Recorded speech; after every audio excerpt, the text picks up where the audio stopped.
इसीलिए पूजा करते हैं कि वह हमें इतनी सामर्थ्य दे कि हम दोषों को भी खिला सकें। और यही हुआ प्रयागराज महाकुंभ में जो आया वो भूखों नहीं गया। वाराणसी में सेवा चल रही है, अयोध्या में सेवा चल रही है, प्रयागराज में सेवा चल रही है। और प्रयागराज, अयोध्या, काशी, इन तीनों ने अतिथि देवो भव का जो सबसे उत्तम उदाहरण हो सकता है वह भी प्रस्तुत किया है। लेकिन जो लोग दुष्प्रचार कर रहे हैं उनकी इस नकारात्मक राजनीति से वे अपना नुकसान पहुंचा रहे हैं। वे प्रदेश का हित नहीं कर रहे हैं, देश का हित भी नहीं कर रहे हैं। ये जो जनता जनार्दन संतुष्टिकरण के मार्ग से आगे बढ़ चुकी है वह इस नकारात्मक राजनीति को पसंद करने को तैयार नहीं है। तमाम दुष्प्रचार के बावजूद भी जनता मानने को तैयार नहीं है। आप देख रहे होंगे व्यवस्था करने में हमें कठिनाई हो रही है, लाइन लगी है, लोग, हर व्यक्ति आना चाहता है और उन सबका हम स्वागत भी करेंगे। हम व्यवस्थाएं दे रहे हैं, हर प्रकार का प्रयास कर रहे हैं अपने स्तर पर। लेकिन आप दूसरों को उपदेश दे रहे हैं लेकिन चुपचाप स्नान करके चले आ रहे हैं। ये बड़ी विडंबना वाली स्थिति है। और अच्छा होता पूरे समाजवादी परिवार को लेके गए होते, आगे पीछे चच्चू को भी लेके चले गए होते, तो कम से कम 2013 में तो मैं उनकी मजबूरी मान सकता था। कम से कम 2025 में तो करवा करके पुणे के भागीदार बना देते। लेकिन आपने आज भी उनको पुणे का भागीदार बनने से वंचित कर दिया। देखिए, भतीजे चले गए, चच्चू फिर वही का ठगा अपने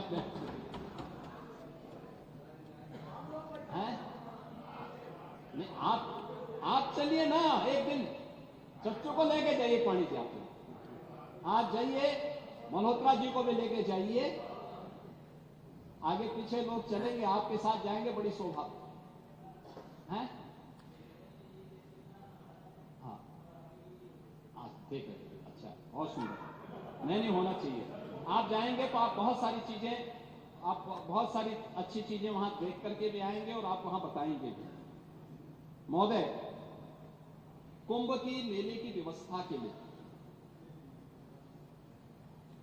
केंद्र और राज्य सरकार ने, यानी जो डबल इंजन की सरकार है, इसने कुल 7,500 के आसपास रुपया खर्च किया है। इसमें कुंभ के आयोजन के लिए कुल 1500 करोड़ खर्च हुए हैं। शेष प्रयागराज और उसके आसपास की इंफ्रास्ट्रक्चर के 9 रेलवे स्टेशन के सुंदरीकरण हुए हैं, उसका विस्तार हुआ है, उसमें होल्डिंग एरिया बनाए गए हैं। प्रयागराज का जो सिविल टर्मिनल है उसका विस्तारीकरण हुआ है। जहां पर पहले केवल 2 एरोड्रम थे, आज वहां पर 6 ऐसे एरोड्रम बनाए गए हैं जिसके माध्यम से आप 6 एरोप्लेन को एक साथ वहां पे खड़ा कर सकते हैं। और पार्किंग का काफी स्पेस दिया। और मुझे बताते हुए प्रसन्नता है कि पूरे महाआयोजन के दौरान, यानी कोई कल्पना नहीं करेगा कि अब तक 750 से अधिक फ्लाइट, रेगुलर और चार्टर्ड प्लेन वहां पर उतर चुके हैं।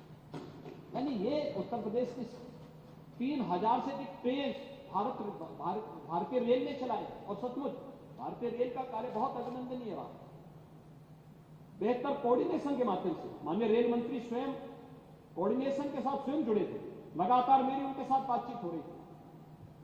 रेलवे बोर्ड के अध्यक्षों या रेलवे के महाप्रबंधक या डीआरएम, अन्य स्तर के सभी अधिकारियों पूरी तत्परता के साथ इस पूरे आयोजन के साथ और लाखों की संख्या में जितनी ट्रेन, मेला स्पेशल चलाने की आवश्यकता पड़ी प्रयागराज से उनके गंतव्य तक पहुंचाने के लिए, उन्होंने पूरा सहयोग इसमें किया है, जिससे आयोजन इतनी भव्यता के साथ, इतने दिव्यता के साथ आगे बढ़ पाया है। और इसको हम इस रूप में आगे बढ़ाने का काम कर पाए हैं।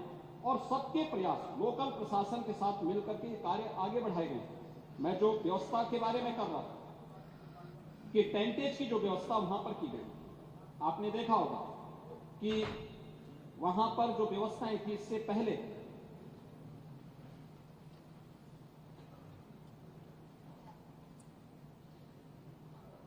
1.5 लाख से अधिक टेंट, 1.5 लाख से अधिक शौचालय, लगभग 500 किलोमीटर के चेकर्ड प्लेट, 30 पांटून ब्रिज, 2000 से अधिक चेंजिंग रूम, 67,000 बिजली के पोल और street light, 125 ambulance, 7 river ambulance, 1 air ambulance, स्वच्छता के लिए 20,000 से अधिक सफाई जो कार्मिक हैं, ये सभी वहां पर लगाए गए हैं। टॉयलेट की सफाई की मॉनिटरिंग के लिए यहां पे गंगा दूत 2,500 गंगा दूत लगाए गए हैं। घाट प्रबंधन के लिए भी सहयोग करने के लिए 5,000 कुंभ सेवा मित्र लगाए गए हैं। 10,000 अन्य कर्मचारियों को भी इस पूरी व्यवस्था के साथ जोड़ा गया है और लगभग पूरी व्यवस्था में सुरक्षा के लिए, यातायात प्रबंधन के लिए उत्तर प्रदेश सरकार के 75,000 से अधिक पुलिस अधिकारी, प्रशासनिक अधिकारी, कार्मिक, पुलिस कार्मिक और अन्य लोगों को इस पूरी व्यवस्था के साथ वहां पे जोड़ा गया है। 2700 से अधिक सीसीटीवी कैमरे, 20 ड्रोन कैमरे और 6 लाख वाहन पार्किंग की व्यवस्था, जो मैंने आपको बताया कि 5,000 एकड़ से अधिक क्षेत्रफल में हमने केवल पार्किंग की व्यवस्था की है। इसके अलावा शुद्ध पेयजल की आपूर्ति के लिए 1250 किलोमीटर की पाइपलाइन भी वहां बिछाई गई। इसके अलावा अन्य तमाम प्रकार के कार्यक्रम, फायर सेफ्टी का हो, जल पुलिस का एक नया बेड़ा एसडीआरएफ के माध्यम से जल पुलिस को वहां पे प्राप्त हुआ है, जहां पे कुंभ के आयोजन के दौरान कोई भी ऐसी दुर्घटना को रोकने के लिए कार्य हो सके। सिंगल यूज प्लास्टिक को वहां पे रोकने का पूरा प्रयास किया गया है और अन्य तमाम प्रकार के आयोजन के साथ ही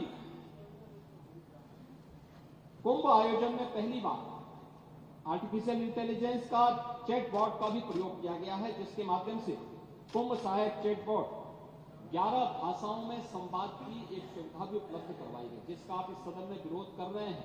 कुंभ में कितना लोकप्रिय है उसके बारे में आप कभी मैं इसके बारे में बताऊंगा। और गूगल के साथ एमओयू हुआ है, जिसमें सेक्टर के रास्ते हो या सांस्कृतिक कार्यक्रमों का पता लगाने, इन सब की सुविधा भी वहां पर की गई है। इसके साथ ही क्यूआर कोड जारी किए गए हैं, किसी को कोई परेशानी होती है तो उसके माध्यम से वह अपने गंतव्य तक पहुंचने में सफल हो सके, इसके लिए ये व्यवस्था भी दी गई है। और डिजिटल एक्सपीरियंस सेंटर भी बनाया गया, महाकुंभ से जुड़े हुए एक डिजिटल कुंभ एक्सपीरियंस सेंटर को भी वहां तैयार किया गया है। अस्पतालों में 6,000 बेड्स की व्यवस्था की गई है। 360 बेड का मेला कुंभ स्थल पर और 25-25 बेड के 2 नए अस्पताल भी अरेल और जोशी में, 20-20 बेड के 2 अस्पताल और 10-10 बेड के अतिरिक्त अस्पतालों की स्थापना भी वहां पर की गई है। 3,000 विशेष ट्रेन भारतीय रेल ने चलाए हैं, जिसके माध्यम से 13,000 से अधिक उनके फेरे प्रयागराज कुंभ की दृष्टि से वहां पर किए गए हैं और उनके साथ साथ 10 स्थानों पर होर्डिंग एरिया भी उन सभी क्षेत्रों में बनाने के कार्य वहां पर किए गए हैं। ये सभी आयोजन वहां पर किए गए हैं। महोदय, इसके साथ ही अगर हम देखेंगे कि 2013 में जो प्रयागराज कुंभ में आने वाले श्रद्धालुओं की संख्या थी वो मात्र 12 करोड़ और 55 दिन के आयोजन में 12 करोड़। और उस समय की स्थिति के बारे में अगर मैं चर्चा करूं, यद्यपि ये चीजें कितना आवश्यक है मैं ये नहीं कह सकता, लेकिन फिर भी मैं आपसे कहना चाहूंगा कि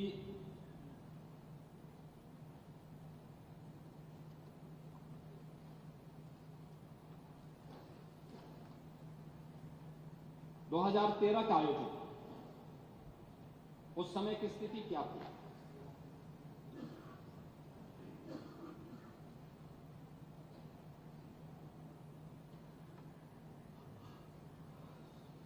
उस आयोजन को उस दौरान एक हादसों के रूप में, अव्यवस्था के रूप में, भ्रष्टाचार के रूप में देखा गया। और जो हावड़ की बात कर रहे हैं, प्रभारी मंत्री के साथ हावड़ में क्या हुआ था यह भी किसी से छुपा हुआ नहीं। उनको एयरपोर्ट से ही वापस आना पड़ा। उस समय जो बयान आए थे समाजवादी पार्टी के, उस समय उनके बयान आए थे, जो तत्कालीन सीएम ने बयान दिए थे। इन्होंने एक तो उस समय की तत्कालीन सरकार के रेल मंत्री पर आरोप प्रत्यारोप लगाने प्रारंभ किए। फिर यह भी कहा था, हम सभी जानते हैं कि घटना किसकी चूक से हुई। उस समय एक बड़ी आग अग्निकांड की घटना भी घटित थी, वो अभी किसी से छुपी हुई नहीं। महोदय केक ने भी अपनी रिपोर्ट दी थी 2013 को। उन्होंने कहा था केक ने कि श्रद्धालु कुंभ मेले में आस्था की डुबकी लगा रहे थे, तब कुंभ मेला प्रशासन भ्रष्टाचार में डूबा हुआ था। 2014 में जो केक की रिपोर्ट आई थी 2013 के कुंभ की, मैं उसकी चर्चा कर रहा हूं। रिपोर्ट में बताया गया कि तत्कालीन उत्तर प्रदेश सरकार ने केंद्र सरकार की ओर से दिए गए फंड से ही पूरा मेला संपन्न कर दिया, जबकि अखिलेश सरकार को आयोजन पर 70% धनराशि खर्च करनी थी। अपने स्तर पर भी उनको खर्च करने की, अपना पैसा नहीं खर्च किया। 13 के कुंभ में इन्हें 1141 करोड़ 63 लाख रुपए केंद्र सरकार के खर्च हुए और वहीं मात्र 10 करोड़ 57 लाख रुपए राज्य सरकार ने खर्च किए। यानी पैसा ही नहीं दिया, आयोजन के लिए पैसा ही नहीं दिया। मेला शुरू होने तक 59% कार्य और 19% आपूर्ति कार्य ही, यानी आपूर्ति कार्य पूरे ही नहीं हुए।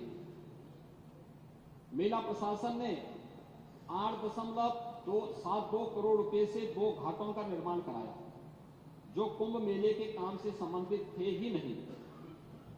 111 निर्माण कार्यों में से 81 में तकनीकी स्वीकृति नहीं ली गई। सड़क चौड़ीकरण करने का काम 57 करोड़ 41 लाख रुपए और उनकी मरम्मत में 46 करोड़ 68 लाख रुपए बिना काम का परीक्षण के ही दे दिए गए और 9 करोड़ 1 लाख की सामग्री बिना जरूरत के खरीदी गई। मोबिलाइजेशन और मशीनरी के एडवांस भुगतान के अलावा 23 ठेकेदारों को 4 करोड़ 65 लाख रुपए सुरक्षित एडवांस देकर अनुचित लाभ पहुंचाया गया। ट्रैक्टर की लॉग बुक की जांच में पाया गया कि एक ट्रैक्टर एक ही समय में 2 स्थानों पर कार्य कर रहा था। 30 मजदूर एक ही समय में 2 स्थानों पर कार्य में दिखाए गए। ट्रैक्टरों की आपूर्ति के अनुबंध में सभी टैक्स शामिल थे। इसके बावजूद 2 ठेकेदारों को सेवा कर का अलग से भुगतान किया गया। शौचालयों की कमी होने की वजह से एक दिन में औसतन 900 लोगों ने एक शौचालय का इस्तेमाल किया।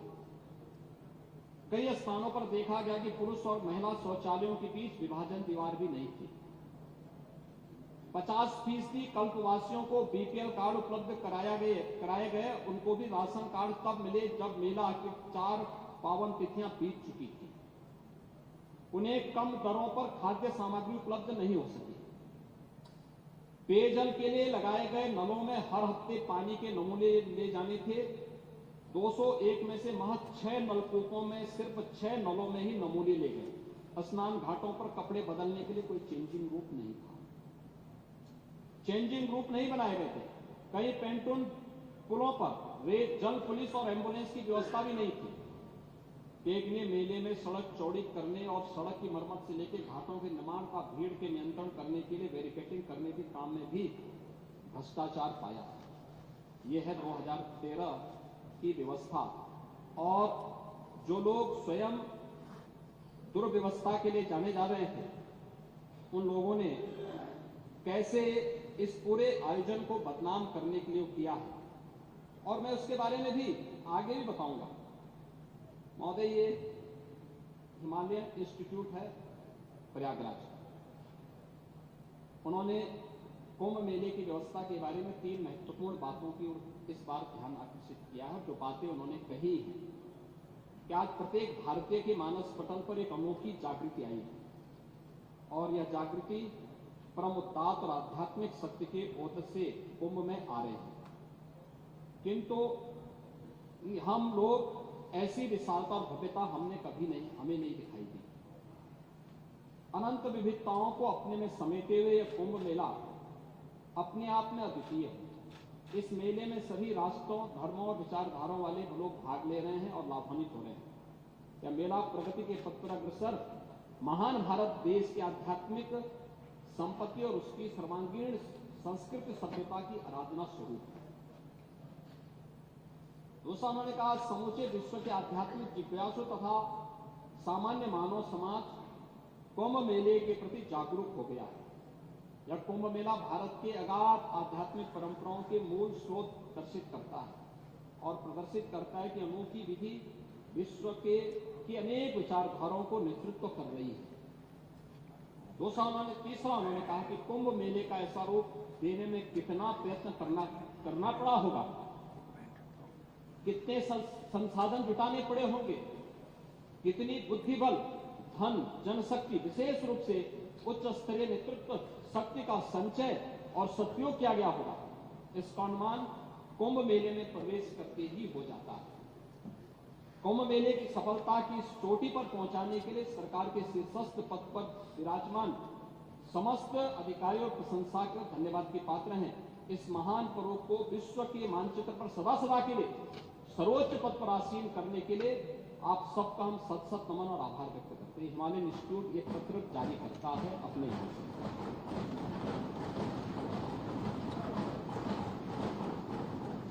महोदय, मैं केवल एक बात कहना चाहूंगा, मुझे आरोप प्रत्यारोप नहीं करना। जो लोग इस बात की चर्चा करते हैं कि हजारों लोग 29 की भगदड़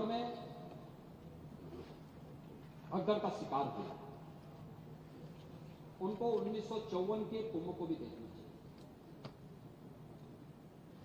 1954 800 से अधिक श्रद्धालुओं की मौत हुई थी और यह दुर्भाग्यपूर्ण घटना तब हुई थी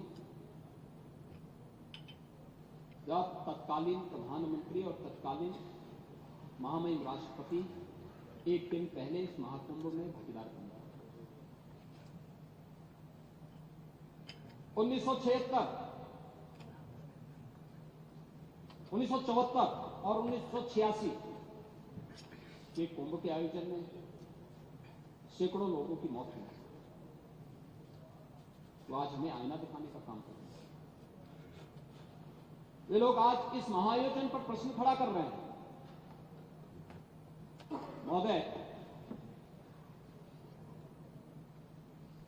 वीआईपी कल्चर की बात वो करते हैं जो मुंह पे चांदी का चम्मच लेकर के ही पैदा हुए, जीवन भर जिन्होंने वीआईपी सुविधा ली। अगर थोड़ी सी वीआईपी सुविधा इधर उधर नहीं कि जमीन आसमान को एक कर देते हैं। वे प्रयागराज महाकुंभ में वीआईपी कल्चर अगर कुंभ में होता तो आप मुझे बताइए 56 करोड़ लोग इन 38 दिनों में, इन 37-38 दिनों में क्या त्रिवेणी में आस्था की पावन डुबकी लगा पाते? समाजवादी पार्टी के माननीय सदस्य का यह कहना कि अमृत स्नान नहीं हुआ है या मुहूर्त के अनुसार नहीं हुआ है, अच्छी बात है कि अब आप मुहूर्त भी देखने लग गए। ये अच्छी बात है कि आप लोग मुहूर्त देखने लग गए, लेकिन सच्चाई ये है कि मौनी अमावस्या के दिन जब एक दुर्भाग्यपूर्ण घटना घटी तो उस समय प्रयागराज के अंदर मेला क्षेत्र में भी 5 करोड़ से अधिक श्रद्धालु थे। प्रयागराज सिटी पूरी तरह पैक थी। जिस सिटी की क्षमता ही 25 करोड़ जनसंख्या को अपने अंदर समाहित करने की हो, वहां अगर 25 लाख की जनसंख्या को अपने अंदर समाहित करने की हो, अगर वहां 2 करोड़ लोग आएंगे तो थोड़ा सुविधा तो हो। और ये 2 करोड़ लोग प्रयागराज सिटी और उसके अगल बगल के क्षेत्र में, सरकार ने 24 घंटे पहले से इस प्रकार की व्यवस्था भी दी थी। एक दिन पहले ही जौनपुर, मिर्जापुर, भदोई, चित्रकूट, महोबा, फतेहपुर, कौशाम्बी, प्रतापगढ़, इन सभी जनपदों में होल्डिंग एरिया बना करके वहां पे पार्किंग स्पेस दे करके श्रद्धालु जनों को रोका। और महोदय, लगभग 2 लाख बसेज वहां पे रोकी गई थी, यानी लगभग 2 करोड़ श्रद्धालुओं को हम लोगों ने इन क्षेत्रों में पहले दिन ही रोका हुआ। और मैं धन्यवाद दूंगा, मैं धन्यवाद दूंगा कि स्थानीय प्रशासन ने भी और स्थानीय जनता ने, उत्तर प्रदेश वासियों ने आतिथ्य सेवा का उत्कृष्ट उदाहरण प्रस्तुत किया इन जनपदों में। लगातार 24 घंटे पर, यानी एक दिन पहले 28 जनवरी को 5 करोड़ श्रद्धालुओं ने वहां स्नान किया महाकुंभ में। और भीड़ के उस प्रेशर को हम देख रहे हैं, एक एक क्षण पूरा प्रशासन, पूरा शासन इसमें लगा रहा, एक एक क्षण लगा रहा। एक स्पेस की इतनी सीमा होती है, धरती की इतनी सीमा है, वो असीमित नहीं है। आरोप प्रत्यारोप लग सकते हैं, और इसीलिए 28 तारीख को, 28 जनवरी की सायंकाल को ही हम लोगों ने इन जनपदों में होल्डिंग एरिया बना करके उन्हें रोकने का कार्य किया था कि आप यहां पे रुकेंगे। और मैं अभिनंदन करूंगा उन सभी श्रद्धालु जनों का, उन पूज्य संतों का, जिन्होंने उसमें प्रशासन और शासन की व्यवस्था में भरपूर सहयोग किया। 24 घंटे वे सभी श्रद्धालु वहां रुके रहे और किसी ने भी उतावलापन नहीं दिखाया। बहुत शांतिपूर्ण तरीके से वे लोग वहां रहे। 29 की रात्रि में दुर्भाग्यपूर्ण घटना घटित होती है। 1:10 से लेकर 1:30 बजे के बीच में घटना घटित होती है, जब संगम नोच के पास अचानक अत्यधिक प्रेशर होने के बाद बैरिकेड्स टूटती हैं और बहुत सारे श्रद्धालु उस एरिया में आते हैं जहां पे एक प्रकार का होल्डिंग एरिया जो था वहां घुस जाते हैं। वहां पहले से बैठे हुए श्रद्धालुओं के ऊपर वे अचानक गिरते हैं और उसके बाद पर दुर्भाग्यपूर्ण घटना फिर वहां घटना घटित होती है, जिसमें 30 श्रद्धालु, जिसमें 66 श्रद्धालु उसकी चपेट में आए थे, जिन्हें तत्काल हॉस्पिटल पहुंचाया गया, जिसमें से 30 श्रद्धालु की मौत हुई। 36 श्रद्धालु, जिनमें 36 श्रद्धालु वहां पे स्थानीय मेडिकल कॉलेज में भर्ती किए गए। 30 में से 29 की पहचान हुई। उनके परिवारजनों ने बकायदा, क्योंकि कोई इस आयोजन के साथ जुड़ता है तो एक परंपरा होती है, लोगों की अपनी आस्था होती है, तो लोग ये मानते हैं, वो कहते हैं साहब पोस्टमार्टम मत करिए, घटना घटित हो गई है, हमारे साथ केवल एक हम पंचनामा बनाना चाहते हैं। उनकी रजामंदी की, और ये जो भी कार्य हुआ है मजिस्ट्रेट के सामने, पुलिस के सामने, प्रशासन के सामने, परिवारजनों के सामने उनकी बॉडी को वे लोग लेके गए। एक की पहचान नहीं हो पाई, उनका डीएनए प्रिजर्व किया गया, उनका अंतिम संस्कार लोकल स्तर पर प्रशासन ने किया। 36 श्रद्धालु में से 35 को उनके परिजन लेके चले गए। एक श्रद्धालु अभी वहां पे उपचाराधीन है और स्थानीय मेडिकल कॉलेज में उनका उपचार चल रहा है। महोदय, ये घटना वहां की थी, लेकिन अक्सर होता है, भगदड़ होती है, अव्यवस्था फैलती है, भगदड़ की स्थिति पैदा होती है, लेकिन वहां पे तत्काल पुलिस ने भी और उसके लिए लगाई गई एजेंसियां भी, उन्होंने जब रेस्क्यू प्रारंभ किया तो ग्रीन कॉरिडोर बनाने में श्रद्धालु जनों ने ही उसमें मदद की, और श्रद्धालु जनों ने मदद करके ग्रीन कॉरिडोर बनाकर के एम्बुलेंस को वहां पहुंचाने और पहुंचाने के साथ साथ उनको हॉस्पिटल पहुंचाने में अपना योगदान भी दिया, हॉस्पिटल से फिर मेडिकल कॉलेज ले जाने में योगदान दिया, जिसमें ये दुर्भाग्यपूर्ण घटना घटी। हम उस जन दबाव को देखें जो समय वहां रहा होगा। 5 करोड़ की आबादी में, 5 करोड़ की भीड़ के बीच रेस्क्यू करना, उन्हें ले जाना और इस प्रकार के अलग अलग क्षेत्रों में भी दिन भर दबाव बनते रहे, क्योंकि कुछ लोगों को वहां से निकालना, कुछ लोगों को फिर नए लोगों को वहां लाने की व्यवस्था करना, और इस व्यवस्था में अलग अलग स्थानों, फिर प्रयागराज के अंदर अलग अलग जगहों पर और भी अन्य स्थानों पर कुछ प्रेशर पॉइंट बने थे। कुछ लोग घायल हो रहे थे, जिसमें से लगभग 30-35 के आसपास लायक लोग घायल अन्य स्थानों पर भी हुए। उन्हें भी हॉस्पिटल पहुंचाया गया। उनमें भी 7 लोगों की मौतें हुई हॉस्पिटल ले जाते समय या हॉस्पिटल में।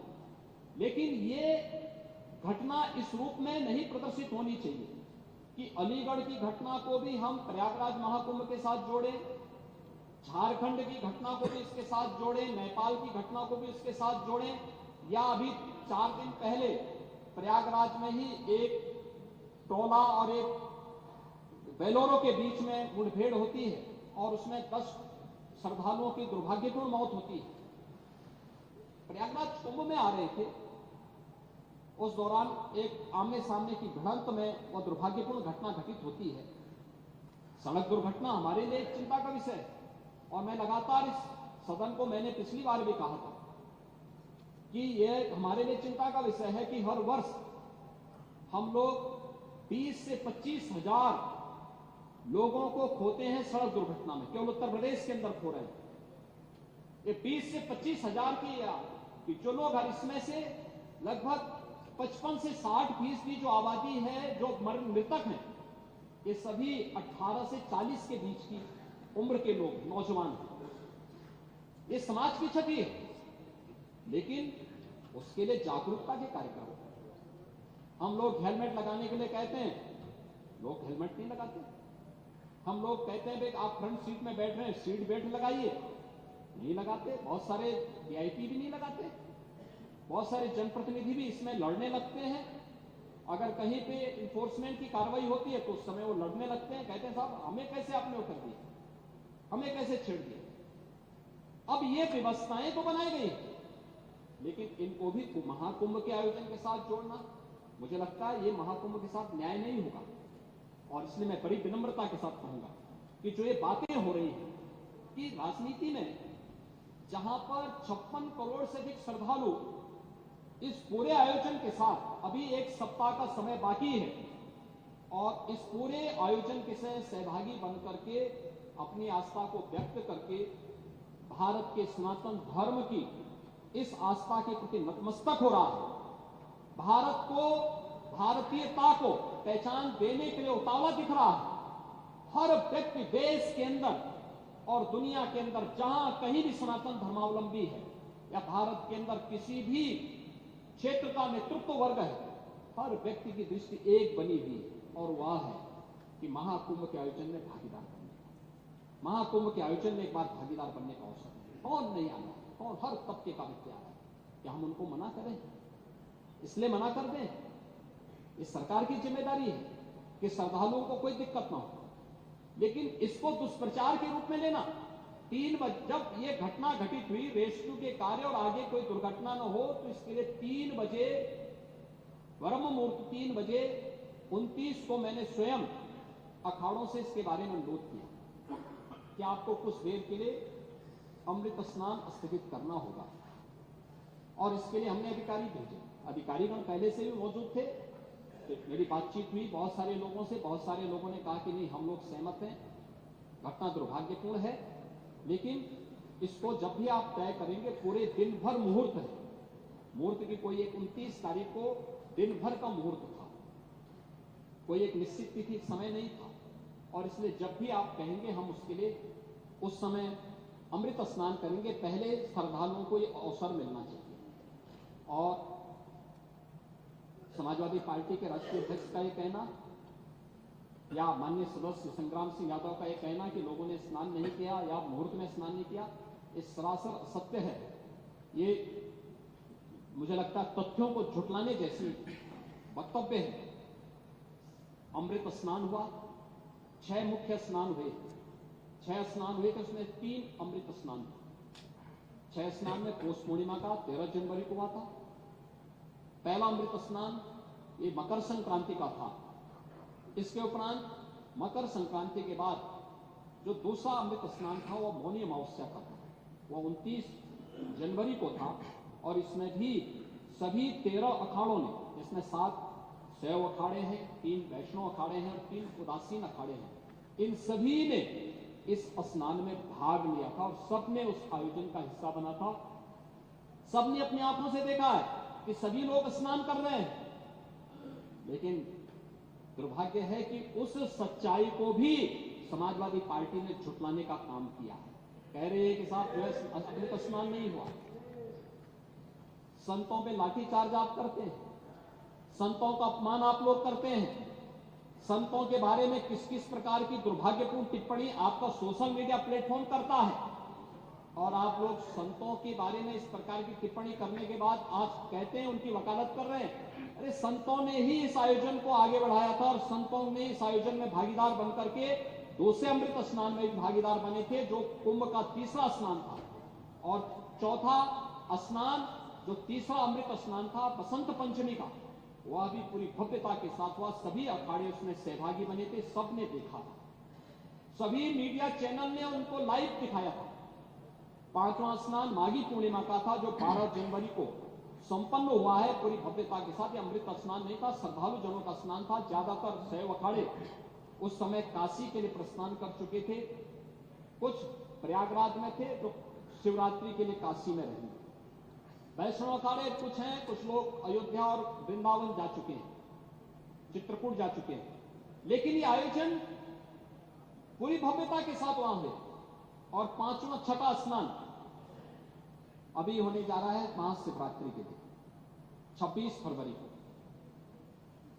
लेकिन इतना आप लोग, यानी आज के समय में जब media, social media, visual media और प्रिंट मीडिया इतना आगे बढ़ चुका है, और तब भी समाजवादी पार्टी इतना झूठ बोल रही है कि स्नान नहीं हुआ। और मेरा कहना है कि महोदय, राजनीति में थोड़ा बहुत प्रहसन चलता है, लेकिन प्रहसन को ही राजनीति बना दिया जाए, ये न्याय नहीं है। और मुझे लगता है कि महाकुंभ, आप प्रश्न खड़ा कर सकते हैं, शासन पर खड़ा करिए, लेकिन महाकुंभ पर प्रश्न मार्क खड़ा मत करिए, आस्था पर प्रश्न मार्क मत खड़ा करिए। और उसके बारे में जो आप इन बातों को कह रहे हैं, पहले आप लोगों ने कहा कि साहब संख्या बढ़ा चढ़ा करके कहीं जा रही है, उसको देखने के लिए स्वयं समाजवादी पार्टी के मुखिया वहां पहुंच गए कि वास्तव में भीड़ हो रही कि नहीं हो रही है। उन्होंने देखा तो अब कहने लगे साहब भीड़ ज्यादा हो रही है, लोगों को पूरा स्नान करने का मौका नहीं मिल रहा, आप तिथि और आगे बढ़ा दीजिए। आप देखो ना, मैंने इसीलिए कल कहा था, एक दोहरा चरित्र है इन लोगों का, पहले विरोध करते हैं, अब कह रहे हैं तिथि आगे बढ़ा दी। अभी चच्चू भी यही कह रहे थे, चच्चू कह रहे थे कि तिथि बढ़ा दीजिए। ये तिथि हम नहीं तय करते, ये तिथि नहीं तय, हम नहीं तय करते चच्चू। ये तिथि ये मुहूर्त होता है, जो मैंने पहले भी कहा। आप हो सकता है कि उस स्तर को नहीं प्राप्त करेंगे, बगल में पानी जी से पूछ लीजिए। पौष पूर्णिमा से शिवरात्रि के बीच में आयोजन होना है, शिवरात्रि की तिथि तय है, तो और शिवरात्रि की तिथि तय होने के कारण उससे आगे नहीं बढ़ सकते, इसलिए बोलना है। क्योंकि आप शांत हो गए हैं ना। वैसे मैं आपको धन्यवाद दूंगा कि आपने मिल्कीपुर में सहयोग किया, मैं इसके लिए आपको बहुत बहुत धन्यवाद।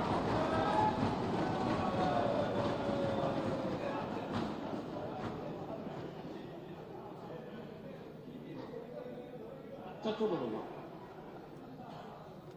नहीं, चच्चू उसमें भक्त से भागी, आप यहां भी सहयोग करने वाले हैं बहुत।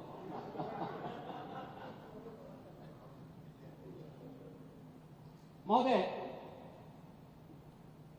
ये महाकुंभ का आयोजन जो आदरणीय प्रधानमंत्री जी के मार्गदर्शन में, पूज्य संतों के सानिध्य में इतना विराट आयोजन बना है, ये एकात्मता का एक महाकुंभ है। और मैं आपकी परेशानी समझ सकता हूं, जो आपकी विभाजनकारी राजनीति है, जो आपकी जाति जाति के बीच में विखंडन करने की राजनीति है, इसका जवाब देश ने भी दे दिया और उत्तर प्रदेश ने भी दे दिया।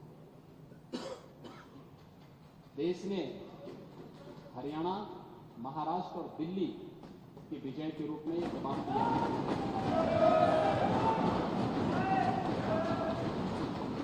और उत्तर प्रदेश ने मीरापुर, गाजीपुर, कुंदरकी, खैर, फूलपुर, मजवा, मिल्कीपुर और कटहरी के माध्यम से इसका जवाब दिया है।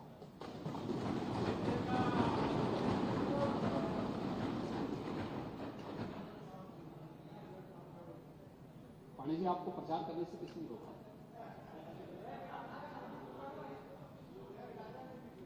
आप मुझे बताइए, यानी आप करहल जीत जाएं कि आपकी विजय, और अगर भाजपा कुंदरकी और कटहरी जीत रही है तो आप इसको स्वीकार करने को तैयार नहीं, यानी भारत के संवैधानिक व्यवस्था में आपका विश्वास नहीं।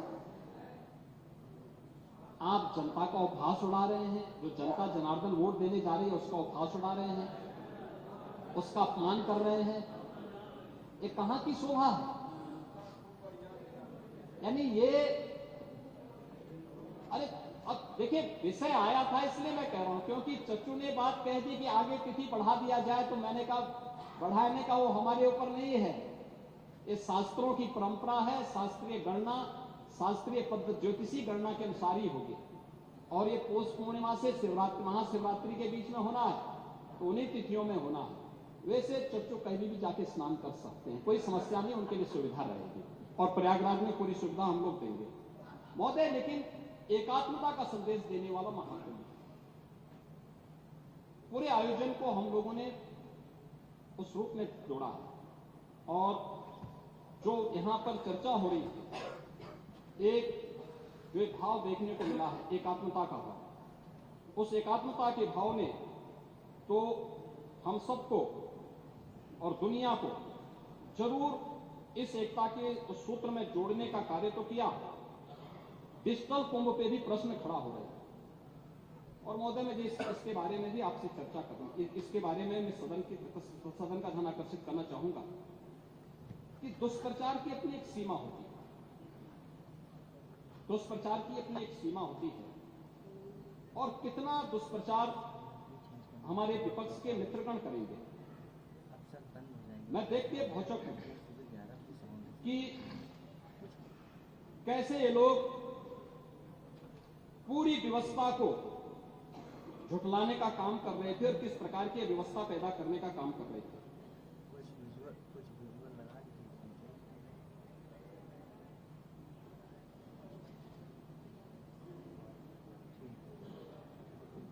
इसमें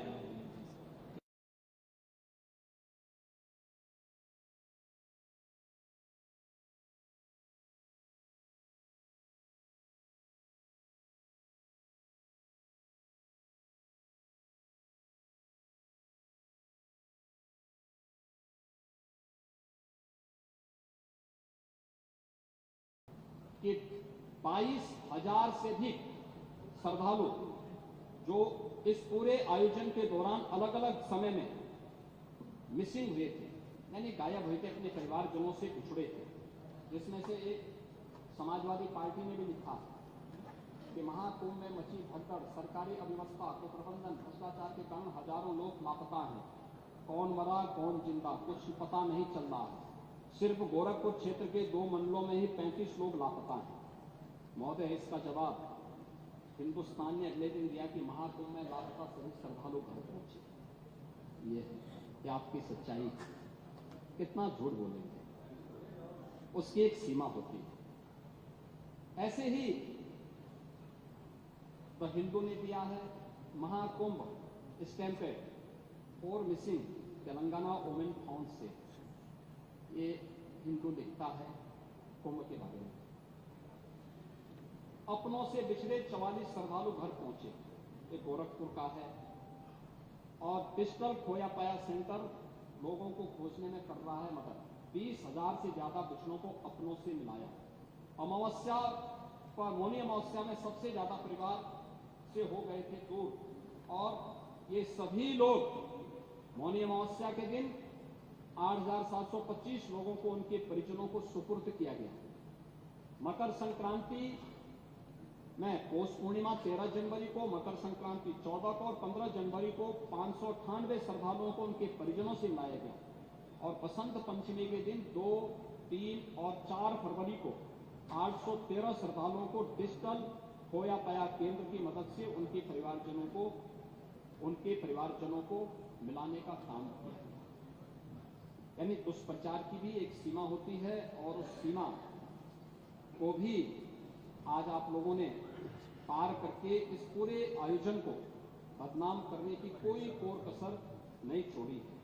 और इसलिए महोदय, जो भी आयोजन प्रयागराज में आयोजित हो रहा है, उस पूरे आयोजन के प्रति प्रदेश की सद्भावना है, प्रदेशवासियों का सहयोग है।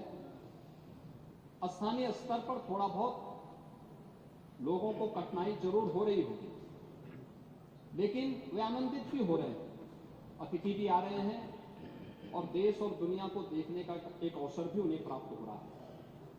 इसके साथ ही इस आयोजन के साथ महोदय, मुझे बताते हुए यह भी एक मैं थोड़ा बताना चाहूंगा कि यह आयोजन दुनिया का सबसे बड़ा आयोजन कैसे बन चुका है। दुनिया के जो सबसे बड़े आयोजन है, जिसमें जर्मनी का अक्टूबर फेस्ट, इसमें 72 लाख पर्यटक आते हैं। रियो कार्निवल ब्राजील का है, इसमें 70 लाख पर्यटक आते हैं। और हज मक्का में 25 लाख श्रद्धालु पहुंचते हैं। ये कुल दुनिया की आयोजन की स्थिति है। और अकेले महाकुंभ अभी एक सप्ताह बाकी है, 56 करोड़ की सीमा लांघ चुका है। महोदय, भारत और चीन के अलावा दुनिया में किसी भी देश की आबादी इससे ज्यादा नहीं है। यूरोपीय संघ की जो आबादी है वह कुल है 44 करोड़ 90 लाख। महाकुंभ में उससे भी ज्यादा लोग पहुंच चुके हैं। संयुक्त राज्य अमेरिका की आबादी है 34 करोड़ 66 लाख, उससे ज्यादा लोग महाकुंभ में आ चुके हैं। पाकिस्तान, बांग्लादेश, इनकी टोटल आबादी को भी जोड़ देंगे, उससे भी ज्यादा हमारे महाकुंभ में लोग आ चुके हैं। अकेले प्रयागराज उसको अपने साथ जोड़ रहा है। और इसलिए मैं आज के इस अवसर पर अपने विपक्ष के मित्रों से कहना चाहूंगा, आप इसके लिए सदन में मुद्दा उठा सकते हैं, हमें कोई आपत्ति नहीं, हम रोक भी नहीं सकते, लेकिन शब्दों की मर्यादा का ध्यान जरूर रखें जब आप सोशल मीडिया में या मीडिया में कोई वक्तव्य देते हैं।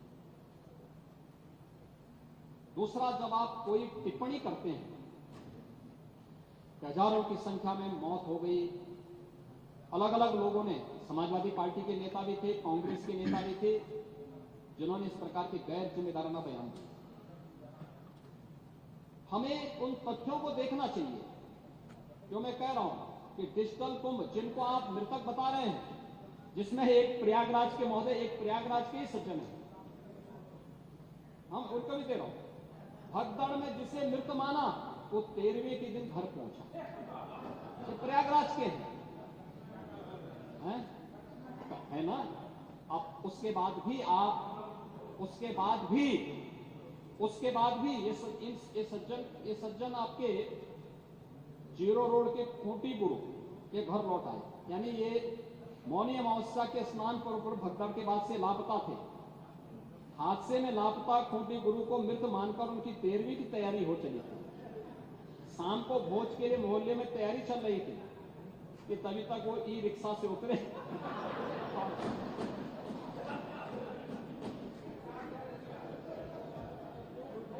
अब बताओ, ये दुष्प्रचार आप लोग कर रहे थे।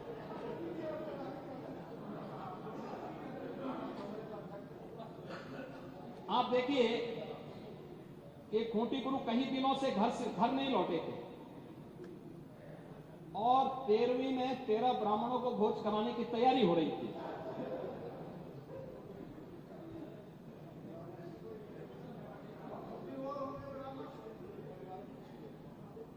खूंटी गुरु को देखने, खूंटी गुरु ही रिक्शा से उतरे और उनको देखने के लिए पूरा आयोजन ही निरस्त करना पड़ा।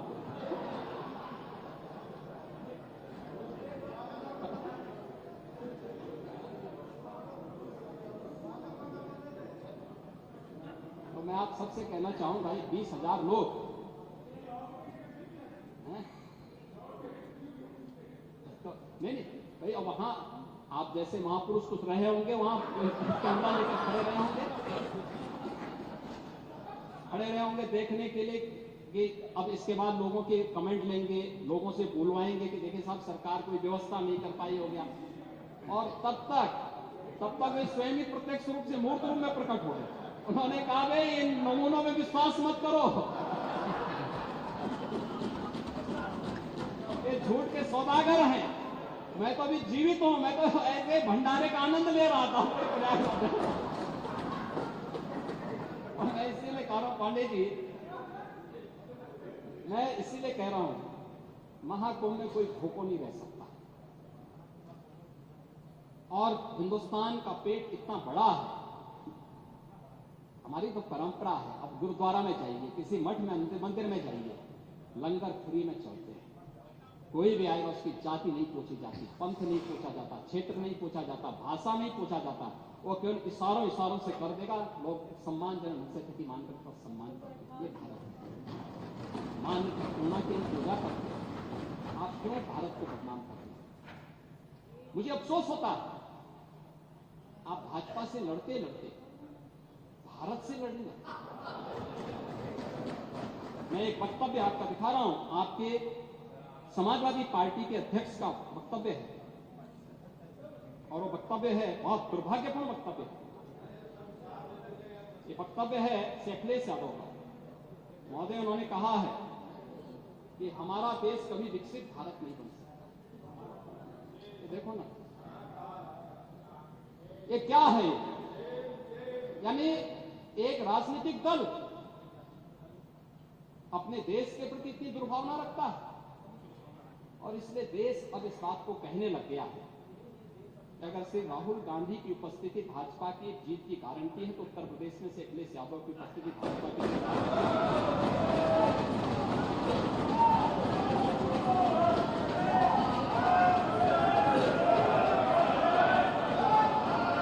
और ये गारंटी उपचुनाव में दे दिया है।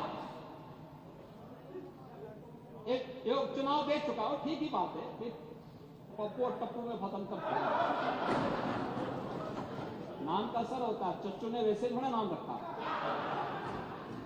ठीक है, चच्चू भी शांत हैं, लेकिन समय आने पे अपना ओस दिखाएंगे। महोदय, मैं विनम्रता से कहूंगा कि महाकुंभ की राजनीति में अपनी बात को रखें शालीनता के साथ, मर्यादा के साथ, लेकिन जो लोग जीवित हैं, अपने परिवार के साथ मिल रहे हैं, उनको मिलता क्यों?